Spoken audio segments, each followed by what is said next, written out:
साथियों नमस्कार। Task analysis करने के बाद में अब हम बच्चे के साथ किस प्रकार से अध्यापन कार्य को कराएं। सबसे पहले हम कक्षा में एक पैराग्राफ को स्वयं पढ़कर अच्छे से सुनाते हैं। उस पैराग्राफ से संबंधित कठिन शब्दों को ब्लैक बोर्ड पर लिखते हैं। उससे संबंधित प्रश्नों को ब्लैक बोर्ड पर लिखते हैं। अब किसी छात्र को खड़ा करके वह प्रश्न पूछने के लिए कहें।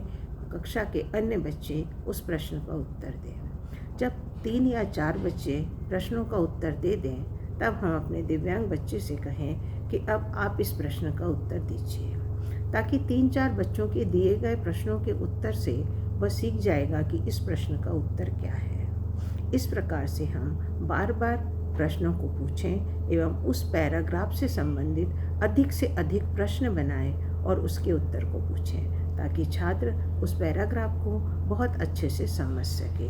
यह प्रक्रिया हमें बार बार दोहरानी पड़ेगी। हमारा दिव्यांग बच्चा जरूरी नहीं है कि प्रश्नों के उत्तर सही दे।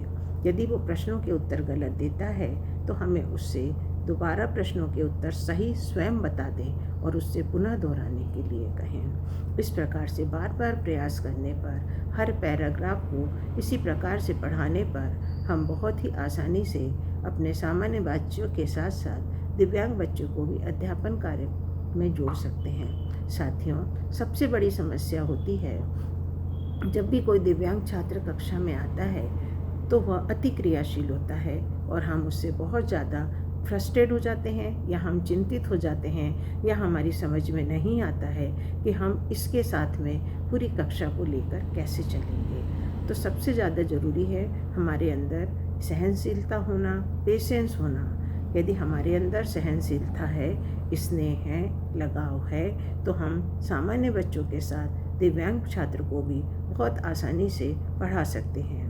साथियों, ज़रूरी नहीं है कि पूरे पाठ के सभी प्रश्नों के उत्तर आपका दिव्यांग छात्र दे पाएगा।